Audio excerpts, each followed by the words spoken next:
Hello guys, আরবির সাথে প্রবাসে কথা বলার জন্য কিছু গুরুত্বপূর্ণ বাক্য শিখে নিন, যেটা খুব কাজে লাগবে। আনা আবগা মোয়াল্লেম, আমার মেস্তুরি দরকার। আনা আমি বা আমার, আবগা দরকার, মোয়াল্লেম মেস্তুরি। আনা আবগা মোহাল্লেম, আমার মেস্তুরি দরকার। মোহাল্লেম মেস্তরি, ওস্তা, যে কোনো ইলেকট্রিক মেস্তরি, কার্পেন্টার মেস্তরি, এই বিভিন্ন মেস্তরিদেরকে মোয়াল্লেম বলে। আনা মাই আবগা আমেল, শ্রমিক লাগবে না। এখানে আনা কথাটা আসছে শ্রমিক, আমি বা আমার কথাটা সংযুক্ত করা যেতে পারে অথবা না করলেও চলবে। আনা আবগা আমেল, আমার শ্রমিক লাগবে না।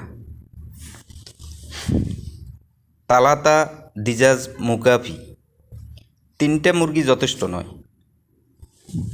তালাতা তিনটা, তালাতা তিন, বা এখানে একসাথে বাক্য গঠনের পরে তার শব্দটা এসছে। দিজাজ মুরগি, মুকাফি যথেষ্ট নয়। তালাতা দিজাজ মুকাফি, তিনটা মুরগি যথেষ্ট নয়।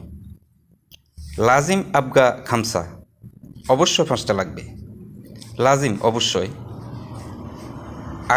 আবগা লাগবে, খামসা 5টা, খামসা 5, একসাথে বাক্য গঠনে টা চলে এসছে। খামসা 5টা লাগবে।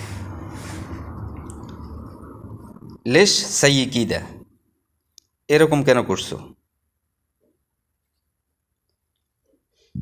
মিনুগুল ইনতা, কে তোমাকে বলেছে।